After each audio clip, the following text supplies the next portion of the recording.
لال رنگ کا جوڑا پہنے وہ چھت پر کھڑی تھی۔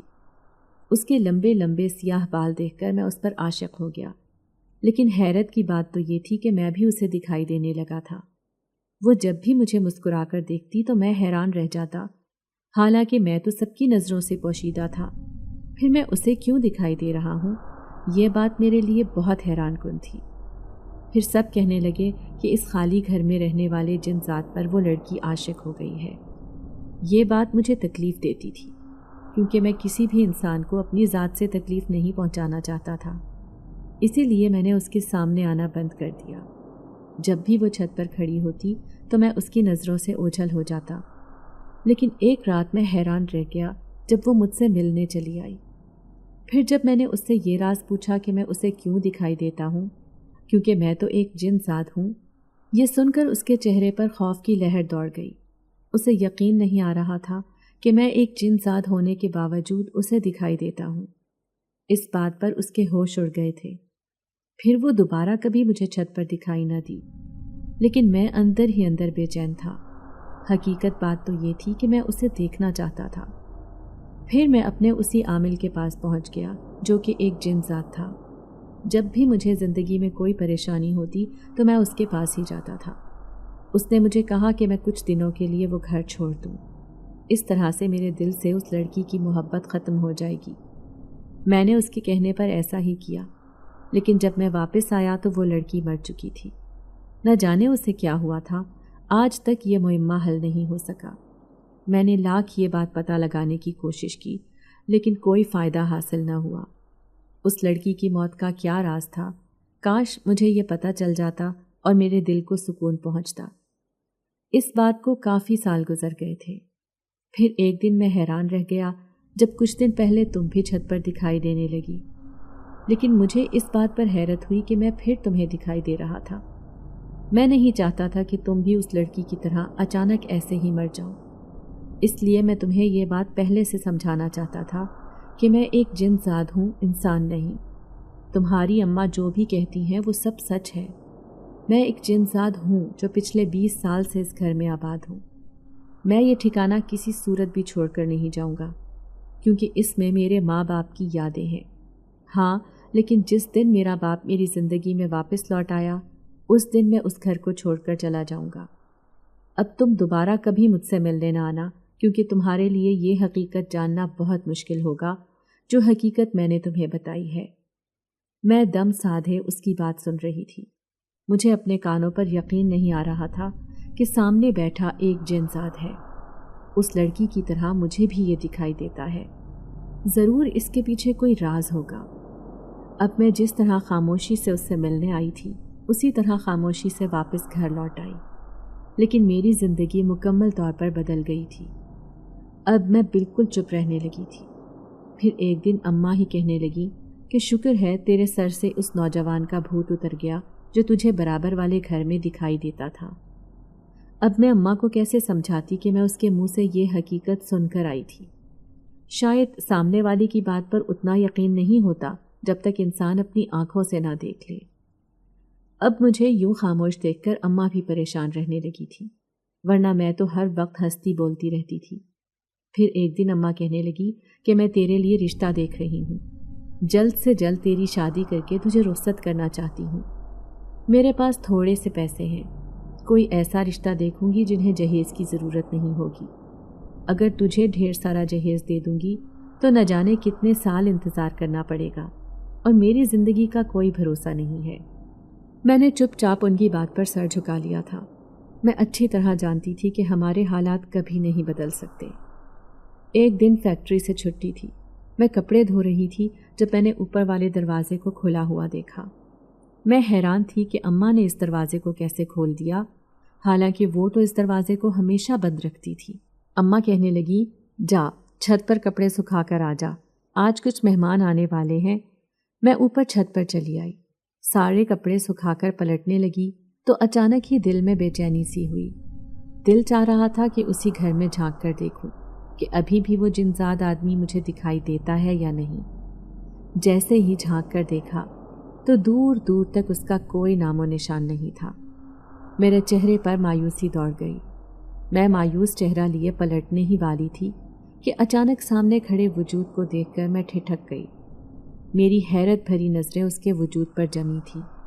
وہ بالکل میرے سامنے کھڑا تھا، لیکن آج اس کی نظروں میں مسکراہٹ کے ساتھ ساتھ خوشی بھی موجود تھی۔